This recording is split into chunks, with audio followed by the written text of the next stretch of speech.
രാവിലെ തന്നെ കുളിച്ച് കുട്ടപ്പനായി നമ്മൾ പള്ളിക്ക് ഇറങ്ങാനുള്ള പ്ലാനാണ് ഗൈസ്.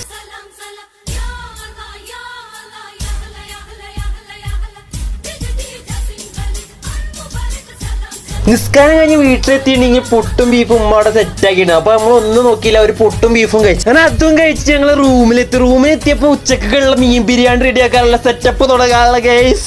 അങ്ങനെ മീൻ വെള്ളത്തിലിട്ടപ്പണ്ട് നമ്മുടെ കിങ്ങിണി അമ്മിണി എല്ലാരും പാടെ വന്നു. അപ്പൊ ഒന്നിനെ പിടിച്ച് തൂരിക്കേറിട്ട് നമ്മൾ മീൻ നന്നാക്കാൻ തുടങ്ങി. മീൻ തല വെള്ളത്തിലിട്ടിട്ട് നമ്മള് ടൂൾസ് എടുത്ത് ഇറങ്ങി മക്കളെ. മീൻ വെട്ടാൻ വേണ്ടി പുറത്തുനിന്ന് ആളൊന്നും വിളിച്ചില്ല. അമ്മലുണ്ട് ഇതൊന്നും ഒരു വിഷയമില്ല പറഞ്ഞിട്ട് തുടങ്ങിയതാണ്. പീസ് കുറവില്ലാത്ത കാരണം കയ്യിന്റെ ഒരു കഷ്ണവും. അങ്ങനെ ബിരിയാണി പരിപാടി ഇങ്ങനെ തകൃതിയായിട്ട് നടന്നുകൊണ്ടിരിക്കുകയാണ്. അങ്ങനെ ഞാനും കത്തിയെടുത്ത് ഇറങ്ങി, ഞാനും പണിയെടുത്തു. അങ്ങനെ എല്ലാരും പാടെ പണിയെടുത്ത പരിപാടി സെറ്റായി.